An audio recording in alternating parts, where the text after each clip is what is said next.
Hello বন্ধুরা, সবাই কেমন আছো? আশা করি সবাই ভালো আছো। আজকে চলে আসলাম পরোটার একটা ভিডিও নিয়ে। আজকে জুম্মার দিন, ছুটির দিন। তার জন্যে ইচ্ছা হলো একটু পরোটা খাই। আমাদের রুমে একজন আছে যে পরোটা স্পেশালিস্ট পরোটা বানায়। খুব সুন্দর টেস্টি পরোটা। তা বললাম যে আজকে ছুটির দিন একটু পরোটা বানাও। সে বলল ঠিক আছে, সব সামানপত্র নিয়ে আয়, পরোটা বানিয়ে দিচ্ছি। আমি তাড়াতাড়ি করে দোকানে গিয়ে সব কিছু নিয়ে আসলাম। নিয়ে আসার পরে শুরু হয়ে গেল পরোটা বানানোর কাজ।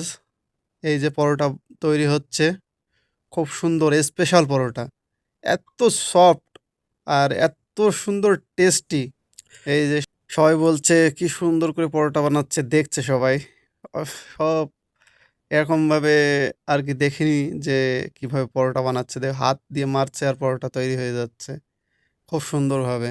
সুন্দর টেকনিক। পরোটা যে এত সুন্দর সফট হয় কি বলবো আর। কে কে এরকম পরোটা বানাতে পারো কমেন্ট করো। আর সহজেই বানানো যায় এরকম পরোটা। শুধু এর উপকরণটা হলেই হয়ে যায় খুব সুন্দরভাবে। তার সঙ্গে বানানো হচ্ছে chicken curry. Chicken curry ready হয়ে গেল। এবার পরোটা রেডি হয়ে যাবে আর একটুখানি পরেই। তারপরে রুমে গিয়ে খাওয়া দাওয়া হবে। ধনিয়া পাতা কাটিং করা শুরু হলো। ধনিয়া পাতা কেটে তারপরে সুন্দরভাবে মিহি করে কাটা হয়েছে। দেখুন, সুন্দর করে কাটা হয়ে গেল। এবার এটা চিকেনের ভিতরে দেওয়া হবে সুন্দর করে। এই যে চিকেনের ডিব্বা খোলা হলো, চিকেনের ভিতরে সুন্দর করে ছড়িয়ে দিয়ে মিক্স করে দিলাম।